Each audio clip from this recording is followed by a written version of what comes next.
Hello everyone, नमस्कार, प्रणाम, स्वागत है प्यारे साथियों। आप सभी लोग कैसे हो? ज़रा कमेंट कर कर मेरे को बताइए आप सभी लोग कैसे हो। अच्छे हो तो कमेंट कीजिए। चलिए, आज का हम लोग का टॉपिक रहेगा 12 क्लास इतिहास यानी कि हिस्ट्री का इम्पोर्टेंट ऑब्जेक्टिव प्रश्न आप लोग के लिए ले आए हैं। तो वीडियो को शुरू से लेकर एंड तक जरूर देखिएगा। तो चलिए वीडियो को शुरू करते हैं। पहले 9 प्रश्न पर देखिए। पहले 9 प्रश्न में लिखा है, अर्थशास्त्र के लेखक कौन थे? ए ऑप्शन है वाल्मीकि, बी ऑप्शन है Manu, C option Kautilya, D option है वेद व्यास। तो देखिए, पूछा जा रहा है मेरे दोस्त आप लोगों से, अर्थशास्त्र के लेखक कौन है? तो देखिए, अर्थशास्त्र के लेखक जो है कौटिल्य है। तो इसका करेक्ट आंसर आप लोग को सी लगा देना है। अर्थशास्त्र के लेखक जो है कौटिल्य है, तो इसका करेक्ट आंसर सी आप लोग को करेक्ट आंसर लगा देना है। चलिए चलते हैं अगले 9 प्रश्न पर। अगले 9 प्रश्न में लिखा है, बिंबिसार का संबंध किस वंश से है? ए ऑप्शन है हर्यक वंश से, बी ऑप्शन है गुप्त वंश से, सी ऑप्शन है मौर्य वंश से, डी ऑप्शन है चोल वंश से। तो देखिए, पूछा जा रहा है मेरा दोस्त आप लोगों से, बिंबिसार का संबंध किस वंश से है?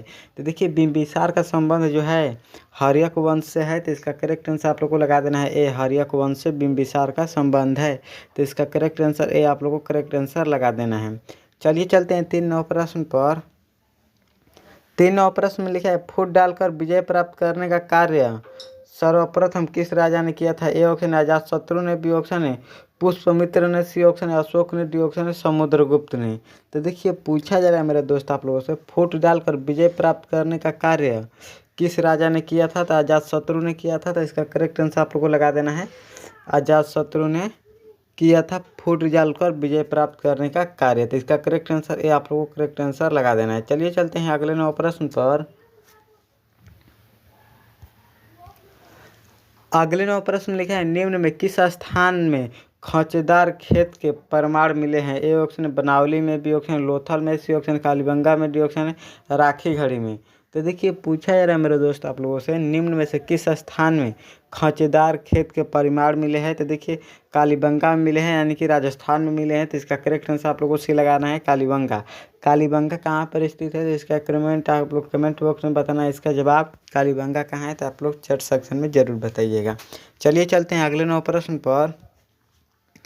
अगले 9 प्रश्न में लिखा है, मोहनजोदड़ो किस नदी के किनारे स्थित है? ए ऑप्शन नर्मदा नदी के किनारे, बी ऑप्शन सतलज नदी के किनारे, सी ऑप्शन है गंडक नदी के किनारे, डी ऑप्शन है सिंधु नदी के किनारे। तो देखिए, पूछा जा रहा है गुरु आप लोगों से, मोहनजोदड़ो किस नदी के किनारे स्थित है? तो देखिए, अगर हड़प्पा का बात किया जाए तो हड़प्पा जो है रावी नदी के किनारे स्थित है।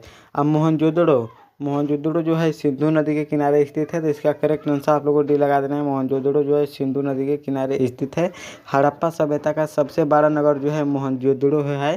तो इसका करेक्ट आंसर आप लोग करेक्ट आंसर याद रखिएगा। हड़प्पा और मोहनजोदड़ो को जुड़वा राजधानी भी कहा जाता है। तो इसको भी आप लोग साथ में याद रखिएगा। चलिए चलते हैं अगले 9 प्रश्न पर।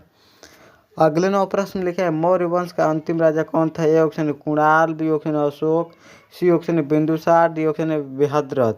तो देखिए, पूछा जा रहा है गुरु आप लोगों से, मौर्य वंश का अंतिम राजा कौन था? तो देखिए, मौर्य वंश का अंतिम राजा जो था बृहद्रथ था। तो इसका करेक्ट आंसर आप लोगों को डी लगा देना है, बृहद्रथ था मौर्य वंश का अंतिम राजा। तो इसका करेक्ट आंसर डी आप लोगों का करेक्ट आंसर लगा देना है। चलिए चलते हैं अगले 9 प्रश्न पर।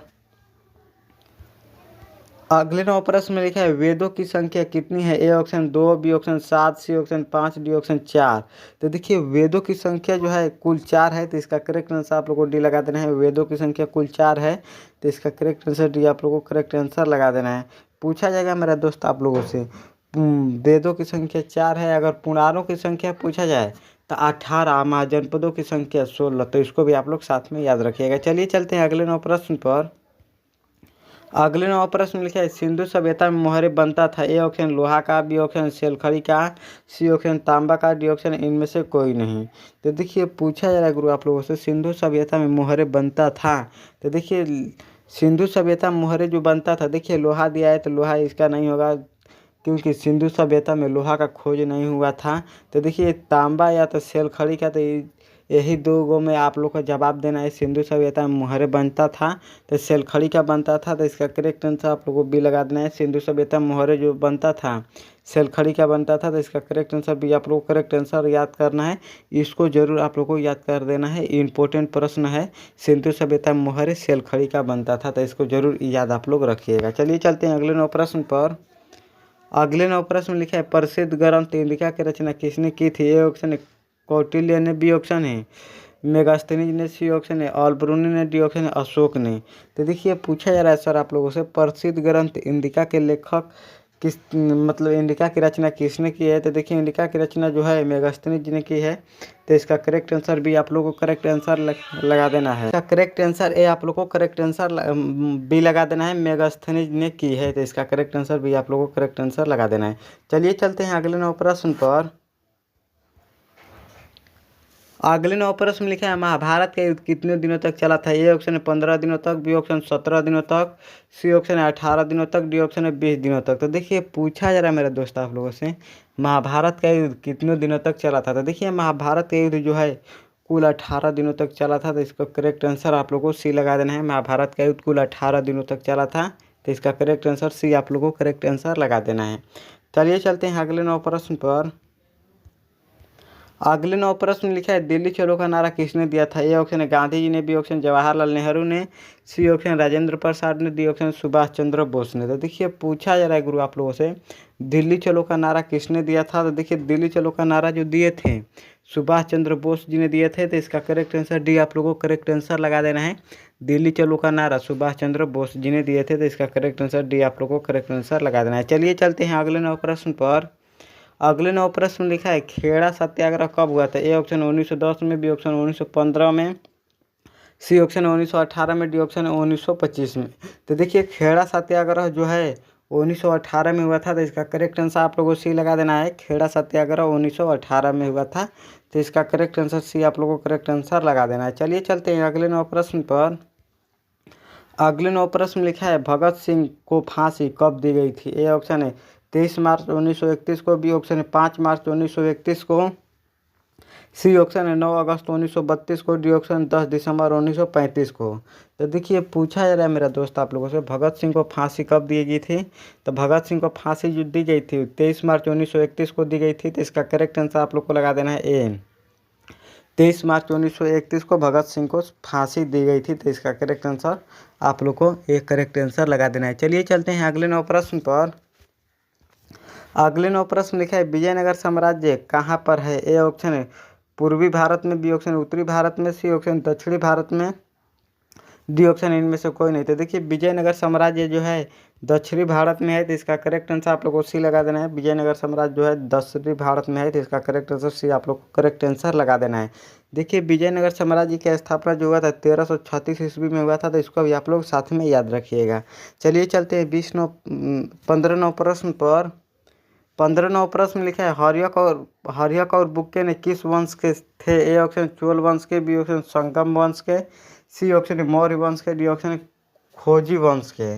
तो देखिए पूछा जा रहा है स्टूडेंट आप लोगों से हर्यक और बुक्के ने किस वंश के थे? तो देखिए हर्यक और बुक्के जो थे संगम वंश के थे। तो इसका करेक्ट आंसर आप लोगों को बी लगा देना है। हर्यक और बुक्के जो थे संगम वंश के थे। तो इसका करेक्ट आंसर बी आप लोगों को करेक्ट आंसर लगा देना है। हर्यक और बुक्के ने विजयनगर साम्राज्य की स्थापना की थी। तो इसको भी आप लोग साथ में याद रखिएगा। चलिए चलते हैं 16 9 प्रश्न पर। 16 9 प्रश्न में लिखा है हड़प्पा सभ्यता का खुदाई किस वर्ष हुआ था? ए ऑप्शन है 1921 में, बी ऑप्शन है 1927 में, सी ऑप्शन है 1925 में, डी ऑप्शन है 1933 में। तो देखिए पूछा जा रहा है मेरे दोस्त आप लोगों से हड़प्पा सभ्यता का खुदाई किस वर्ष हुआ था? तो देखिए हड़प्पा सभ्यता का खुदाई जो किए थे यानी कि खोज जो किए थे दयाराम साहनी ने किए थे 1921 में। यानी कि हड़प्पा सभ्यता का खोदाई जो हुआ था 1921 में हुआ था। तो इसका करेक्ट आंसर आप लोग को लगा देना है 1921 में हड़प्पा सभ्यता का खुदाई हुआ था। तो इसका करेक्ट आंसर ए आप लोग को करेक्ट आंसर लगा देना है। चलिए चलते हैं अगले 9 प्रश्न पर। अगले 9 प्रश्न में लिखा है खरवेल का अभिलेख कहाँ से प्राप्त हुआ था? ए ऑप्शन है जूनागढ़ से, बी ऑप्शन है नानाघाट से, सी ऑप्शन है हाथी गुफा से, डी ऑप्शन है सोमनाथ से। तो देखिए पूछा जा रहा है मेरे दोस्त आप लोगों से खरवेल का अभिलेख कहाँ से प्राप्त हुआ था? तो देखिए खरवेल का अभिलेख जो था हाथी गुफा से प्राप्त हुआ था। तो इसका करेक्ट आंसर आप लोगों को सी लगा देना है। हाथी गुफा से खरवेल का अभिलेख प्राप्त हुआ था। तो इसका करेक्ट आंसर आप लोगों को सी लगा देना। हाथी गुफा गुजरात से यानी कि प्राप्त हुआ था। तो इसका करेक्ट आंसर सी आप लोगों को करेक्ट आंसर लगा देना है। चलिए चलते हैं अगले 9 प्रश्न पर।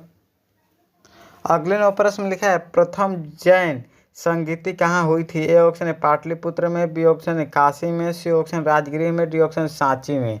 तो देखिए पूछा जा रहा है मेरा भाई आप लोगों से, प्रथम जैन संगीति कहाँ हुई थी? तो देखिए प्रथम जैन संगीति जो हुई थी पाटलिपुत्र में हुई थी मेरा दोस्त। तो इसका करेक्ट आंसर आप लोग को लगा देना है ए, पाटलिपुत्र में हुई थी, तो इसका करेक्ट आंसर ए आप लोग को करेक्ट आंसर लगा देना है। चलिए चलते हैं अगले 9 प्रश्न पर।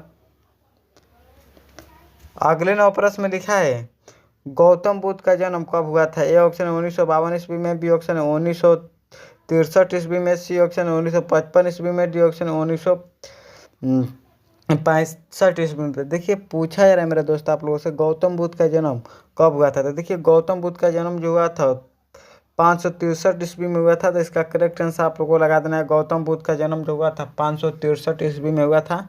तो इसका करेक्ट आंसर भी आप लोगों को करेक्ट आंसर लगा देना है। चलिए चलते हैं 20 प्रश्न पर। 20 प्रश्न में लिखा है भारतीय पुरातत्व का पिता कहा जाता है? ए ऑप्शन जॉन मार्शल को, बी ऑप्शन अलेक्जेंडर कनिंघम को, सी ऑप्शन दयाराम साहनी को, डी ऑप्शन लॉर्ड कर्जन को। तो देखिए भारतीय पुरातत्व का पिता जो कहा जाता है अलेक्जेंडर कनिंघम को कहा जाता है। तो इसका करेक्ट आंसर भी आप लोग को लगा देना है, भारतीय पुरातत्व का पिता अलेक्जेंडर कनिंघम जी को कहा जाता है। तो इसका करेक्ट आंसर भी आप लोग को करेक्ट आंसर लगा देना है। चलिए 20 आप लोगों से हिस्ट्री यानी कि इतिहास का ऑब्जेक्टिव प्रश्न पूछा गया है। 20 में ले आप लोगों का कितना सही हुआ है कमेंट करके मेरे को बताइएगा कि सर मेरा इतना सही हुआ है 20 में ले। चलिए अगले क्लास में मिलते हैं, तब तक के लिए आप लोगों से बहुत बहुत धन्यवाद। जय हिंद।